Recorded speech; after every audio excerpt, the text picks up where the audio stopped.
Yo, yo, yo, what's up, everybody? Thank you for tuning in to yet again another fantastic indie creator interview. It is your Capes Crusader, Cody, and we are keeping it geekly with our returning guest, Daniel. We're here to break down the American Dreams Volume 1 and kind of maybe tie in Night Wrath a little bit, too, because these two universes exist together. But first and foremost, how are you? Welcome, and I'm really excited to have you back, man. It's awesome. I'm good. Nice to be back. Yeah. We were talking about it earlier, and it was interview 15. It's mind-blowing to think that it's been 80 plus interviews since we last chatted. What's been up? You know, what have you been up to? Your campaign has successfully funded for Night Wrath as well, so congratulations for that. That was awesome.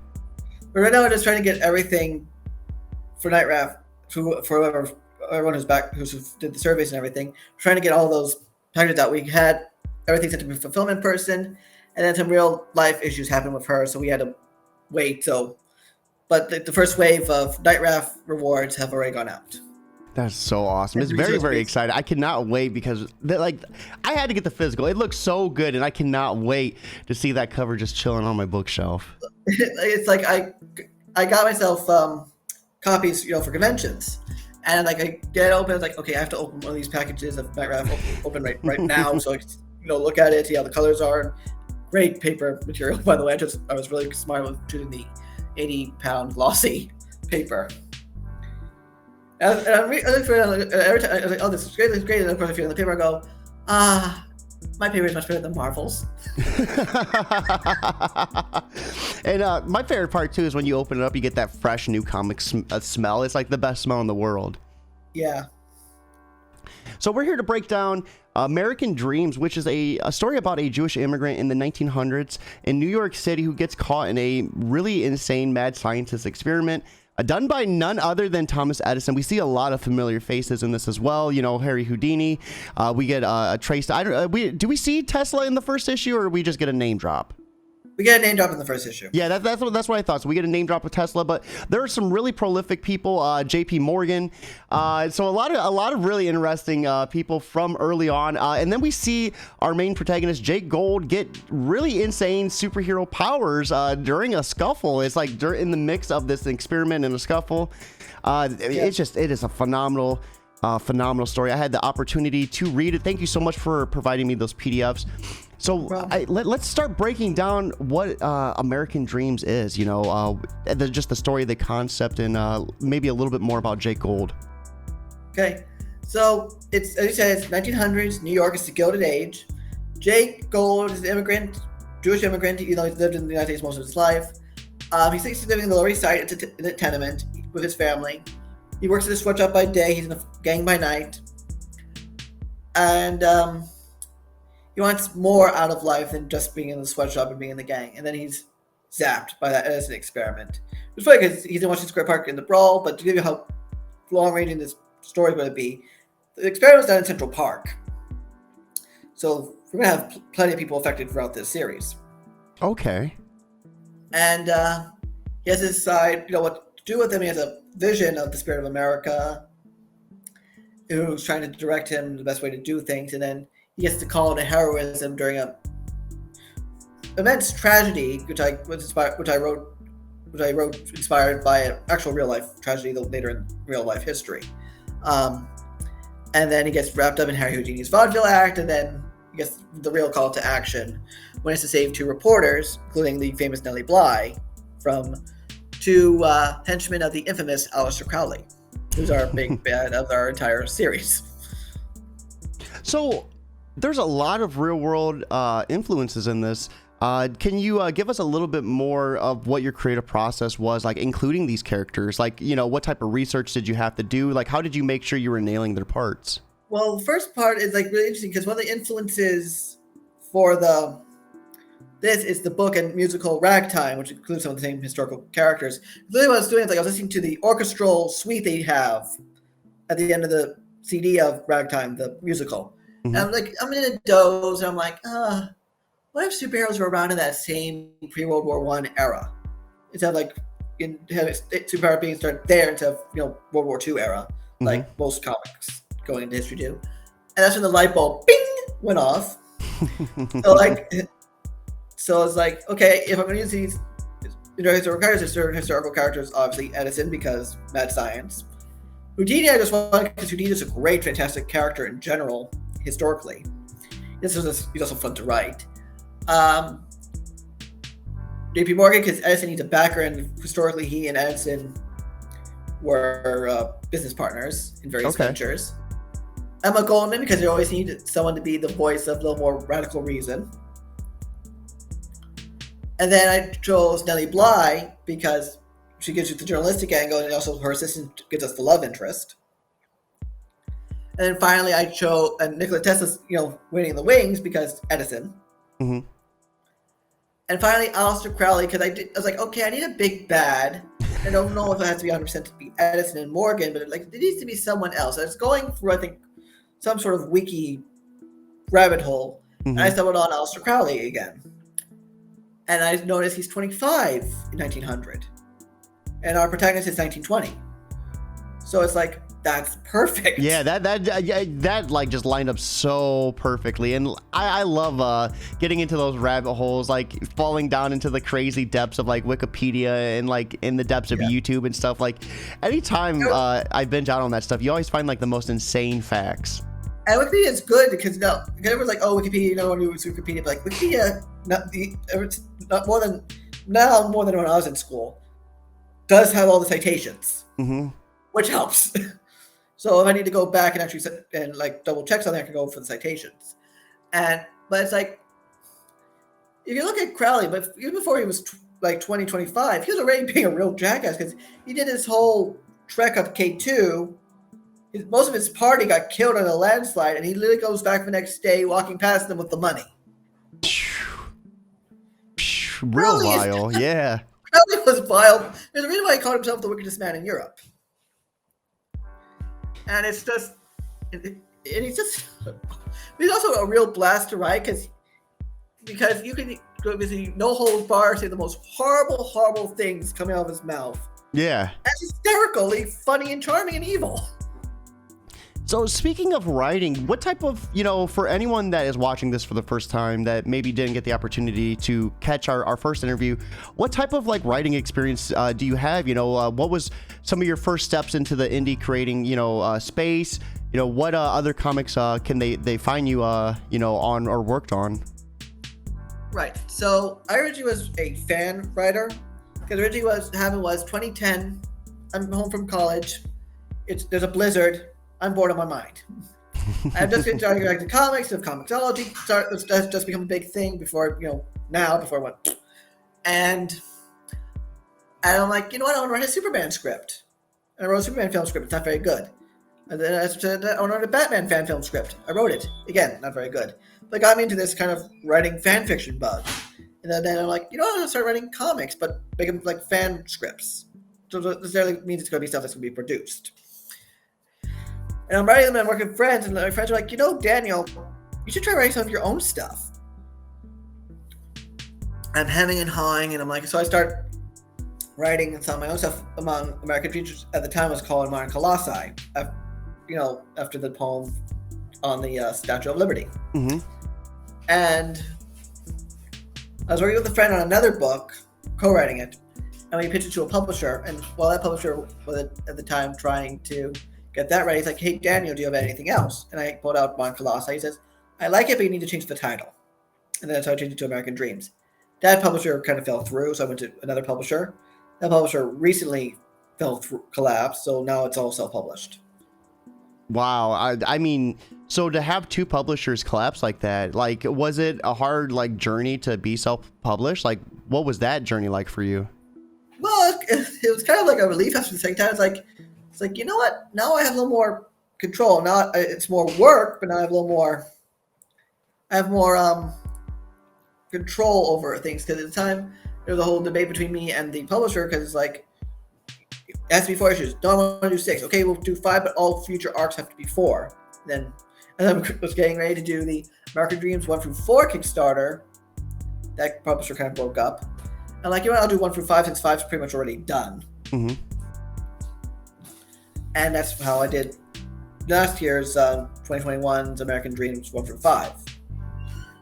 and that could be the first art. It was like, okay, that's done. Oh, and also another book I've done was Project Big Hype, Volume 1.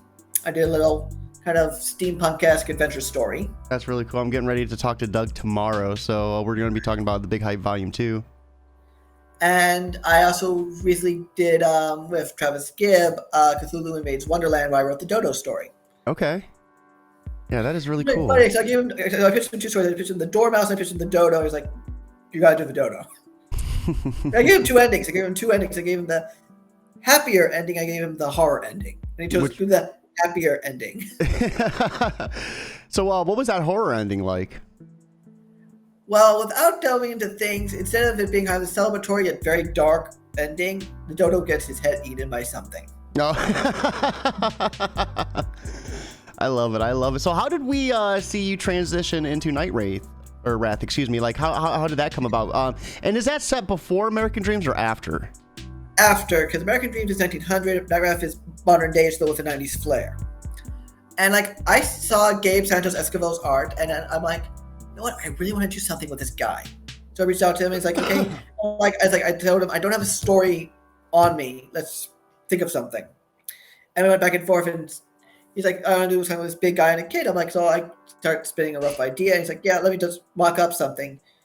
And he got Night Wrath's look in like one shot. Oh, yeah. And he's working on the new Blade comic too, right? No, Exile, which is with, what's his name? Wesley Snipes. I don't know why did I call him Blade? Because he is Blade. Yeah. He's on the set of Blade 3, exciting stuff. Blade. It's and that's why actors like Robert Downey Jr. And all of them, like they don't want to continue those characters because like they get known as that, you know. Prime example, you know. I was calling Robert Downey Jr. Tony Stark for years. It was so hard to break that, you know.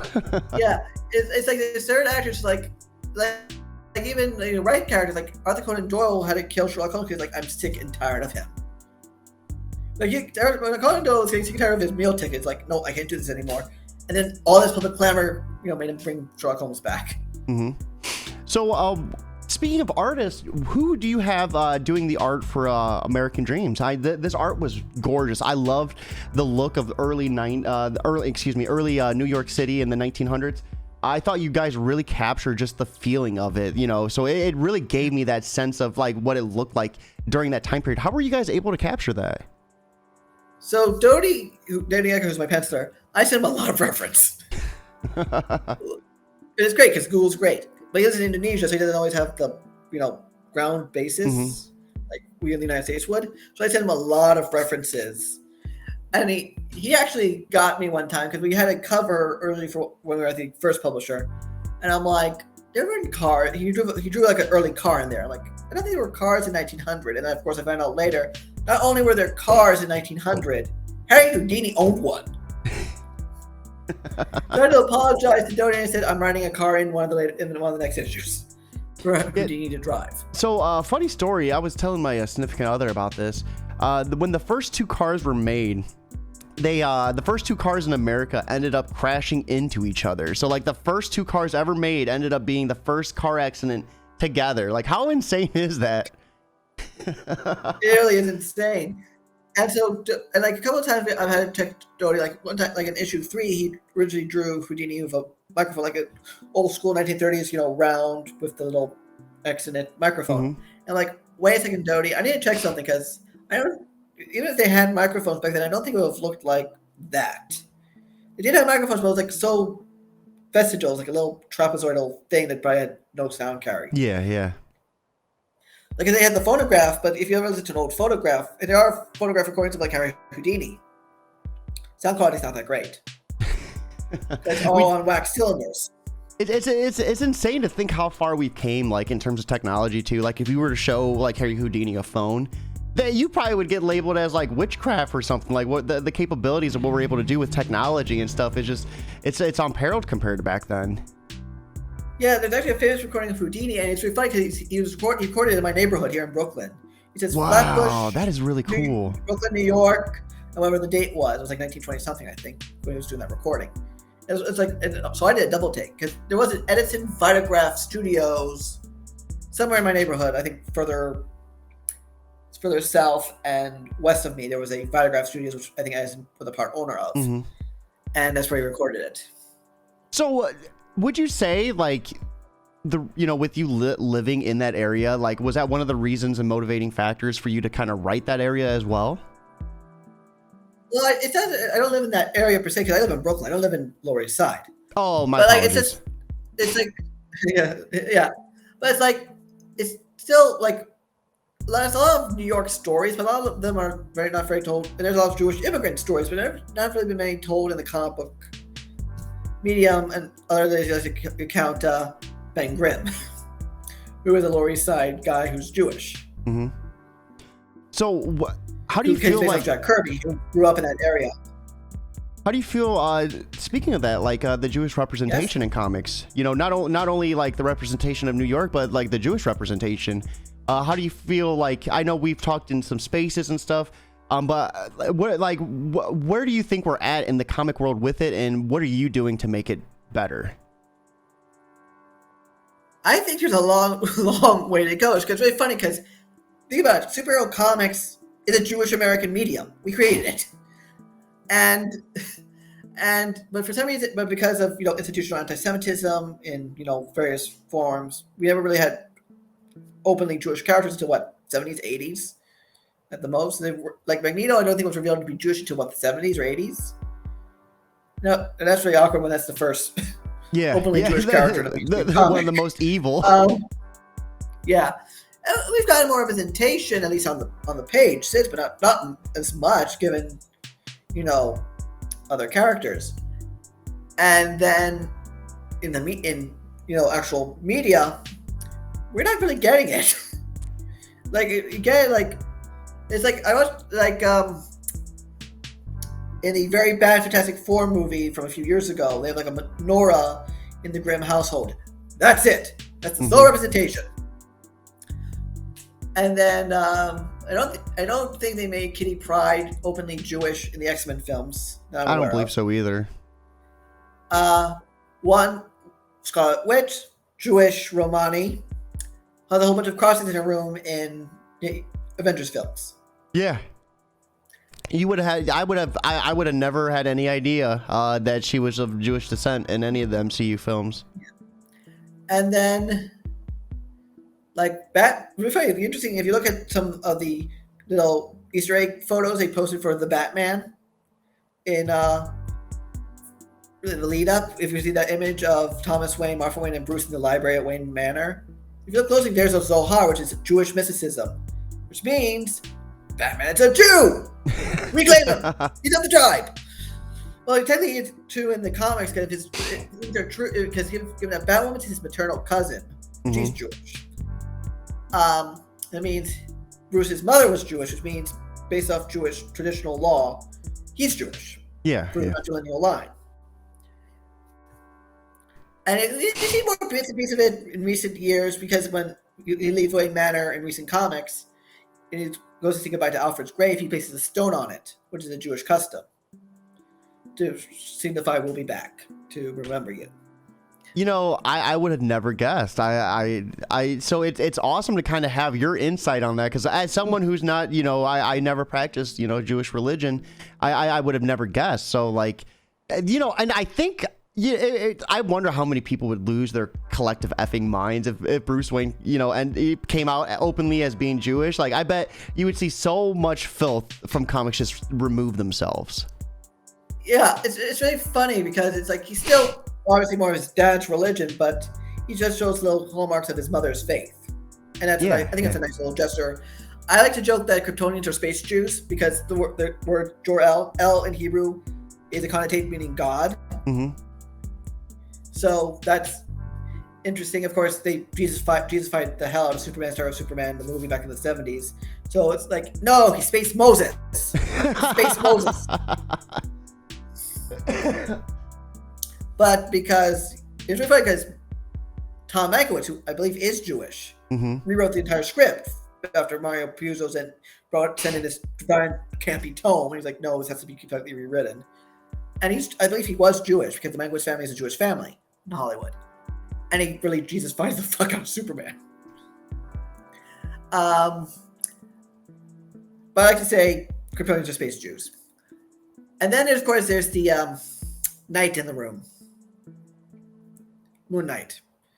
If you pay attention to Jewish comics Twitter, we were not fans. Yeah.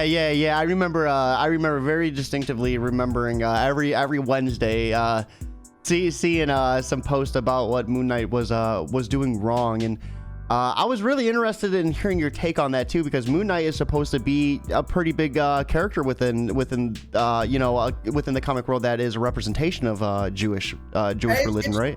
He's not like the most Jewish. He's not a devout Jew, but his father's a rabbi. Mm-hmm. A lot of his split personality comes from Stan. He couldn't deal with the fact his father was so passive in the face of anti-Semitism, and then they rewrite that entirely. They only show. Turning the whole thing on turning the whole mother complex weird thing. They botched showing what a Shiva looks like. His only real big Jewish moment is taking his keypad and throwing it to the ground.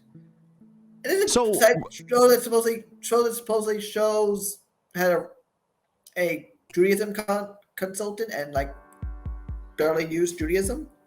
So real quick, not to interrupt, but the symbolism of him taking that off and throwing it to the ground, what does that mean? I guess as a whole, technically it's supposed to mean like his anger at God and everything, but like in Judaism, a kippah is like just a prayer hat, just to cover our heads, in prayer, as a sign of humility.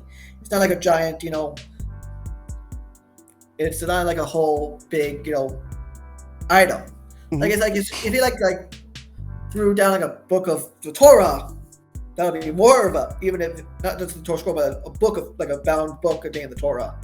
That alone would have been a real big break with his religion. So it seems like the representation they tried to include wasn't even really that big. It could have been a lot more. It could have been a lot more. It could have been a lot well done and a lot more research. It doesn't help that the director, allegedly, because we never confirmed it was him, went on someone's Twitter to say, wait and watch the show, you'll be pleased, and ended up being that one little moment in time. And every Jew in watching it is like, that's it? We have a it's D Rhino 419. Sorry, I've been butchering your name this whole entire time. Stopping in to say morning to all over on YouTube. Good morning. How are you doing, friend? So what are you doing as someone who is now a comic writer to make sure you are hitting all the marks for Jewish representation in comics? I'm just having a major Jewish character is a freaking start. It's kind of sad. But it's not many Jewish-led Jewish comics with the Jewish characters. Like I think like the one that coming off my head is Magneto or a Thing series, or even Marauders with Kitty Pryde in the lead. But again, that's more of an ensemble. It just happens to be a Jewish character's leader in that thing. It's really weird that there's not been real, or like the Wiccan and Hulkling. But again, Wiccan is Jewish, but it's more about his LGBT identity. Yeah. And it's really like I look at all these, things that DC is doing. I'm like, great. Where's the Jewish animal? Mm-hmm. Or Marvel, because Marvel has, I think, even more Jewish characters. Where's the Marvel voices Jews issue? Yeah, because it seems like whenever they have a character who is Jewish, there is something else that's more prominent that's being focused on. Yeah. There's a great book by David Bedell, a British Jewish comedian, called Jews Don't Count, which talks about how even in social justice circles, when there's like Jews saying, we're under attack, we need help, our concerns are downplayed or otherwise ignored or belittled. And it's part of like the 2,000 years plus of institutional anti-Semitism. So it's an uphill climb. It's really funny because it's like without Jews, there would be no superhero comic book industry, because we literally created from the ground up in the 30s. There's a bunch of Jews, some Italians, some Irish, but those mostly Jews. Hugo Schuster, Jews. Bob Kane and Bill Finger, Jewish. Stan Lee, Jewish. Jack Kirby, very Jewish. Joe Simon, Jewish. So, with American Dreams being kind of like your big segue into comics, like showing the Jewish representation, how do we see this like within the pages? How do we see Jack Gold and his story start to bleed more of Jewish representation into comics and pages, like his characters just as a whole? Like what can I'm looking at it more culturally than religiously, because if you get into religiously, then it's get a little great. But like, starting just even culturally, it's one thing. So when he's talking about his parents, you're a Jewish immigrant in the 1900s. Your language at home, when you're not talking with your siblings, is Yiddish, which is German, Hebrew vernacular from Western and Eastern Europe. You're going to, there's a scene in issue 5 where the Shema is recited. That's the holiest prayer in Judaism. There's one of our shorts is going to be literally him arriving late home for Shabbat, the Sabbath. And, he had to keep on his head. He's washing his hands and trying to get ready for, Shabbat. Well, and a lot of it, and he'll speak in Yiddish with, Yiddish curse language. That kind of like thing. So it's a lot more cultural than just in your face with the religious aspects. Because remember, Jews are both a ethnicity and a religion. Mm-hmm. It's tied together, but you can focus on both in separate ways. Yeah, absolutely. So before we dive into the Kickstarter, let's get kind of a little idea of what to expect. I mean, so can you give us a little bit of a synopsis or a concept for like maybe some of the issues that are going to be within this volume 1? So this is basically our origin story, as I touched on earlier. So basically it's Jake getting his powers, meeting up with some really famous figures and infamous figures in history, which may push him or guide him along the way or straight out oppose him. There is a giant bigot in all senses of the terms waiting in the wings to do a giant brawl downtown. Expect discussions of anti-Semitism throughout history in small ways. There's a flashback to a pogrom in Russia where Jake's from. You'll also expect a new prologue which has Jake and his family arriving in New York, waiting his child on his birthday, July 4th. And 2 new shorts. One is art by Kurt Belcher, which looks more into Jake's past and his upbringing more as a kind of down and out, little smart ass street punk. Mm-hmm. And the second short with art by David Jackson it's just a little fun adventure story involving the building of the early subway system in New York. Ooh. Because the subway was being built at the time. It wasn't even really in action until like later on that decade. It's crazy to think about too, like how far we've advanced and how little of time. Like when you go to think back, 100, 200 years ago, like the things that weren't around that are readily available now. Yeah, it's really funny because you think about it, the New York City subway system still uses tech from that same time period, and it's like the other reason it's taking so hard to advance things is because they have to replace all this 19th century, early 20th century tech while running a train system that's 24 hours a day. I was listening to this really interesting thing on YouTube earlier where Japan, they were redesigning their subway system and they used this fungus. So there's this fungus that is it has its own like level of intelligence, and like you put like this like sugar substance down and it will map the best way. So what they did was they put this they mapped out the Japan like subway system and let this fungus like redesign the past in the most efficient way possible. Nice. It's mind-blowing. It is mind-blowing. Yeah. I think our thing is it has to be more the what's it called? The signals. Mm-hmm. Signals and the switches. Because a lot of them are still using 20th century analog tech. They're doing it slowly, they're putting on the digital switches, but they have to, shut down parts of the line, and it's a whole thing. They have to do it like nights and weekends. Oh yeah, because you would essentially be holding up the entire city, shutting down parts of the tunnel. Right, and I wanted to bring this up because I was telling you about this while we're waiting to get the show going. So New York Comic Con 2018, 2019, I think. I forget which year. I think it was 2018 or 20, one of those years. Mm-hmm. So I'm getting ready to go. I have a whole bunch of stuff I'm taking with me, including a suitcase of books. I'm not even have a pro badge point. I just have a fan badge. It's a Saturday morning. At 6:30, I get on the train and then they go, last stop on this train is Prospect Park. Please switch to the shuttle train or take the shuttle bus to Atlantic Avenue. I'm like, ugh. And you have to realize, Prospect Park to DeKalb Avenue on the QB line is basically a bottleneck. Because there's no way they can switch to another line mm-hmm. between Prospect Park and DeKalb.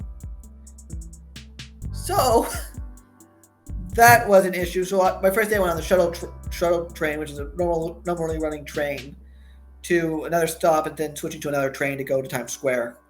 And then, unbeknownst to me, I found out, the 7 train, which is the train that takes you right to the Javits Center, it shut down for the convention weekend. No. Worst timing ever. Yeah. Repairs. Yeah.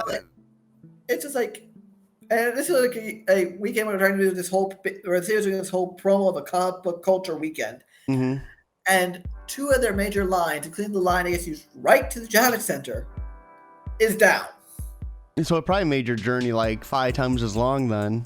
And remember, I have a huge suitcase full of books. I'm hauling this up and down stairs. You probably look at like Night Wrath afterwards, like all swollen and everything. Yeah, I also needed like chiropractor right after. I'm like, okay. So, real quick, let's go ahead. Let's pull up the Kickstarter for American Dreams Volume 1. Let's dive into some of the rewards and what to expect. Mm-hmm. I was like, this sounds like Jake Gold. This is awesome. So 72% of goal. Congratulations once again. Let's start taking a look at the campaign. So right here, American Dreams collected for the first time over the last 5 years or so. Readers have read the beginning journey of one Jake Gold, a Jewish immigrant in 1900s New York City who gains powers from a Thomas Edison experiment gone awry. So these are the first 5 issues covering his origin story. Plus there's a little bit extra in there as well. You said some extra shorts? Yeah, two shorts and a new prologue. So his early adventures are going to be collected in a handy-dandy trade collection in both softcover and hardcover, but it's more than just issues 1 through 5. Here are some of the testimonials. Do you want me to read? Which one would you say is one of your favorites? You can just choose a couple up from random. All right. So Daniel Kalban gives you a touch of what makes America great with real-life historical figures and a new superhero that is designed to be classic and modern. From Travis Gibb. We have fantastic Superman meets Assassin's Creed in this industrial age superhero story from Comics Exalted. And American Dreams is a reinvigorated approach to a classic pillar of the comics medium. At its core is the idea that so many of the best superhero stories strive for the hope exists in all of us. So long we're willing to fight for it. From Jared, from Dryfoot, Twin Blades, and Crash and Troy. So here is a look at some of the preview pages, and as you can see, I think it really nailed the look of like old school New York. I love that the colors that Warner our colors chose for this opening splash. In the way like the laundry is hanging from window to window, I just love like the look of this area. This was just phenomenal. Yeah, I actually had to start figuring out, where exactly is this in the Lower East Side? And I decided that the tenement Jake lives in is the exact location of what's currently the Tenement Museum in the Lower East Side. It's, I think, Orchard Street. The family. So you see they're speaking. You see there's a little asterisk next to what they're saying. Down the bottom of the page it says translate from Yiddish. Translate from Yiddish. So we see some interaction between. You said this was the family. Yeah, the father. You can see Eli, who is Jake's brother. You can see his mom. And then the home of J.P. Morgan as well. Beautiful, gorgeous. And that is I actually had to pull up a photo for Doty, the penciler, because originally he sent me a picture of this famous bank building. That was J.P. Morgan's, but like, no, Doty, that's not his mansion. His real mansion was his library. It's funny because his mansion and his classic library are a museum on Madison Avenue around 37th, 38th Street. And it's this giant complex, but it's a great museum. That's so cool. So this is what it actually looks like? Yeah, what it looks like. There's cool. There's a modern addition between the house and the library, but obviously that's not depicted. And then we get a look at Central Park. So there's a big fight going down. This kind of gave me... have you ever seen Gangs in New York? Yep. So it kind of gave me Gangs in New York vibes. I also read the original nonfiction book that the movie's based on. I need to check that out. I definitely do. I didn't even know there was a book out. The book was written like in the 1920s, but it's a great record of the 19th century criminals and hoodlums and Tammany Hall and. So did you draw any influence from that as well, or? Probably a little bit, because there's a scene in 5 Points in issue 2. Ooh, let's go. And the 5 points was go. still an infamous slum at the time. Now, in our story, it's still a slum. In real history, at the time, it was being cleared out so they would build all the courthouses. Mm-hmm. Because I work for a law firm, so when I go to the courthouse to drop stuff off, it's basically in the 5 points. Where you see the 5 points. And we get a little bit outside of the home of Harry Houdini, the private study at J.P. Morgan, and then Emma Goldman's tenement apartment as well. So a little look at here, and then Washington Square Park. So you said Edison's experiment affected a couple people. We see Jake Gold getting hit with it right here, but you said that there were some other people who got affected by it? Yes, at least one person you'll see in issue 1 in this gang fight that got affected by it. There's going to be another bolt of lightning affecting another person later on. And you'll meet a couple others in Arc 2. And it's slowly building up that it'll be more and more effective throughout these story arcs. Okay. And that's all you're going to get, guys. So if you're interested, you're going to have to back this. We put the link in the comments, so be sure to check this out with us. And be sure to back. This is such an awesome collection. You're getting 1 through 5 plus some extra. Here's a look at the creative team, and then we're going to go through the tiers as well. We have the man of the hour, the writer and the creator. Standing in Grand Central Station, subway station. So do you want to give us a little bit about yourself from this paragraph? Yeah, I'm the creator. I went to Damon College up in the Buffalo area, Amherst. I really got started with my dad's collection of Silver Age comics that I got from him. They were not in good condition when I got them. They're in terrible condition now. I work for a law firm when I'm not working on my comics. I did Night Ref recently. And you can usually see me running around New York City grumbling about how the Mets are doing. So, has your father got a chance to read your books? What's he think? He loves them. Like he's awesome. He's always a day one backer. He's always a day one backer. And sometimes I'll show him the scripts first. And there's Dodie, who's our penciler. He does also for Advent Comics. Tebe, who's our inker. Warnia, who's our wonderful colorist. Netho, who did our main cover for issue 1, as well as being our variant cover artist. He always used to do variant covers for me for various projects. Oh, that's awesome. That's cool that he's a reoccurring person for you like that. Yeah. Tommy did the colors for most of the covers and most of the inks. My buddy Tim Brown had to step in to do the colors for issue 4 cover A. Because I think Tommy was doing something else, so we had to get my buddy Tim to step in to do a quick color job. Okay. Yeah. And Tim's doing actually full colors for me on another project. Oh, so there's another project in the works too? Yeah, it's called Research vs. the Aliens, which is a 1950 set sci-fi adventure story. I love it. Oh man, you always do the coolest concepts. And it's set in my dad's hometown of Freeport, so it's going to be fun. So it looks like we got Matt Bowers as your letterer as well. Yep. So was he the letterer for issues 1 through 5? Yes, he was. Cool. And then I'm actually getting ready to interview her. I want to say, when is it? For Beautiful Soldiers. I want to say that's probably right when it's getting ready to drop. I think in the next month or so. Yeah. She's getting ready for that. She's like, she and Andrea, who helps her out with that too. So like, I saw like, yeah, here's some stuff. And like, yeah, we'll get back to you. We're a little busy at the moment. That's so cool. You have some really prolific names on this project. Yeah. I love it. And I don't have their photo on here, but also talk about our additional artists like Kurt Belcher, who is our pencil inker on the Art of Throwing a Punch. David Jackson's doing the entire art for the Sandhog and Diaz and Diaz, Netho's significant other, who does the colors on the Art of Throwing a Punch, which is a nice sepia-toned little flashback story. And we got Scott McDaniel to do the hardcover cover. That's cool. That's awesome. And Laurie Foster from Lucky Hero Studios inked it and Tommy colored it. And my buddy Andy and Corey's helping just combine everything together. All right, so here are the rewards, and then are these going to be the same rewards as the tiers on the right side? Yeah, we'd have 2 early birds which are no longer on because early bird period is past. So it looks like you can get the American Dream sampler for $5. This is going to be the PDF of issue 1. Yeah, issue 1. The American Dream sampler, which is going to be get a copy of the comic that started, also a physical of issue 1. Yeah. Then you can get the American Dream Volume 1 digital for $20. Right. The early bird is no longer available, but you can get the soft cover for $35. So that's a pretty outstanding price, I think. For $15 more, you can actually get the physical. How many pages is this going to be?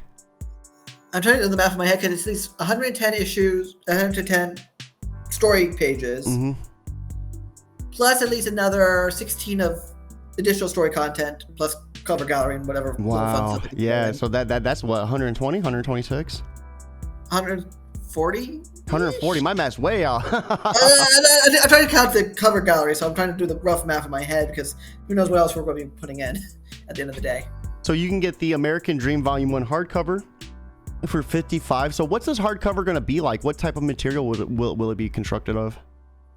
I have to talk to my the printer for that, because I was going to go with one printer, but I went, they did something a little fishy with our friend's books. I'm like, okay, I'm going to go for my regular printer, but they outsource the hardcover part, but they're still going to put together the pages together. So it's probably nice, hard, durable. I have friends who print for them, and their hardcovers are great. So. Gotcha. And then we have the American Dream Volume 1 retailer tier. So you'll get 4 copies of the soft cover and a copy of the hardcover for $120.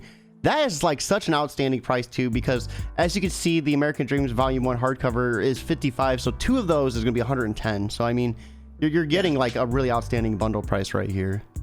Yeah. And that retail tier does get free shipping. Cool. Oh, that's even better. And speaking of shipping, so it looks like for single issues, shipping is $5 to the United States of America, $15 to Canada, and $25 for the rest of the world. That's for the sample. For the actual books, it's a little more expensive because customs, weight, things like that. But it's only $5 more, so that's not even too bad. It seems like either. Yeah. And then here are some of your stretch goals as well. So $6,500, you'll get the Indie Comics bundle. $75, you're gonna get the script PDFs for issue 1 through 5. And then $8,500 creator commentary for issues 1 through 5. So is this gonna be like a YouTube video? I was thinking more like a PDF document. I'm thinking of calling it like the Orchard Street Mishnah, Orchard Street Talmud, to give that Judaica feel. Okay. And then go ahead. And of course, the why. Yeah, the why. So go ahead, give us your why. Guys, it's been a great journey, but basically we need Kickstarter to fund the books, print everything, get everything out, get all the materials for shipping, because that's also expensive, because Gemini mailers are not cheap. They're the best of the best, though, really. But this helps bring things back to life. Also also helps us recoup some of our funds from past, various things. So it helps. Every little bit helps. And then risk and challenges, of course. Anything you can't control, pandemics, you can't control printing shortages, so that stuff is kind of out of your hands. Yeah. I had to when I was printing what is it? Night Raft, and they're like, there might be a delay because we have to make sure there's all the papers in stock. Thankfully, the paper they had was in stock. They said, be aware there might be a delay because we have to make sure we have enough stuff for turnaround. So did we cover your Kickstarter in its full? Was there anything else that you wanted to cover, or did we hit everything? I think we basically hit everything. Perfect. So let's go ahead and let's remove this. I always like doing this one part too. So for anyone that's watching and that's on the fence about backing American Dreams Volume 1, what would you like to say to them directly to kind of help push them over that bump? It's a great superhero adventure set in a time period that's not really covered in superhero comics. It's also, if you love diversity in comics, like the actual idea of actually having diversity in comics, it's giving Jews more of a representation in comics that we don't seem to always get. Because Jewish characters tend to have a extra thing, no pun intended, that kind of comes to the fore more than their Jewishness. So this for our character is very much, even though the man not be the most devout Jew, he is very much culturally, ethnically, and probably a Jew. No, that is so awesome. And I'm excited too. I've been so pumped for this. I can't wait to check it out in its glory all together with 2 new shorts. Daniel, this has been such an awesome time. I appreciate you coming on once again. The second time we've had you on the show in almost 80 episodes. And it was nice to catch up and kind of just break things down. Before we go, though, you know the drill. We did this last time, so we got to spice it up a little bit different this time.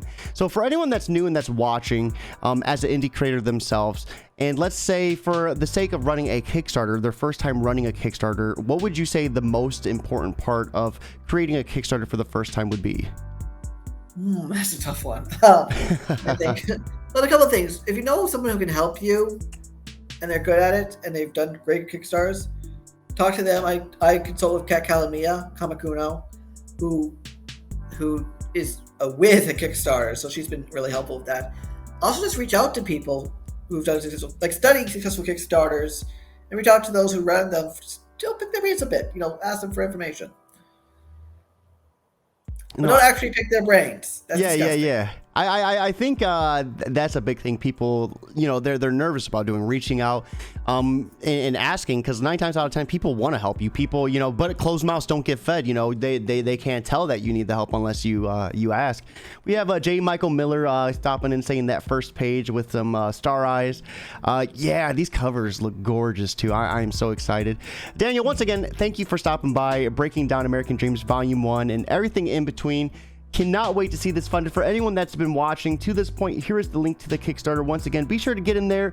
And you heard it from Daniel, back it. You are supporting Jewish representation in comics, and this comic is doing it justice.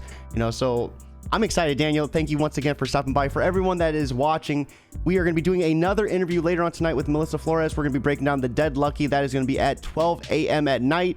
So as soon as I get off work, we're going to be stopping into it. 2 interviews, 1 Cody. You know the drill.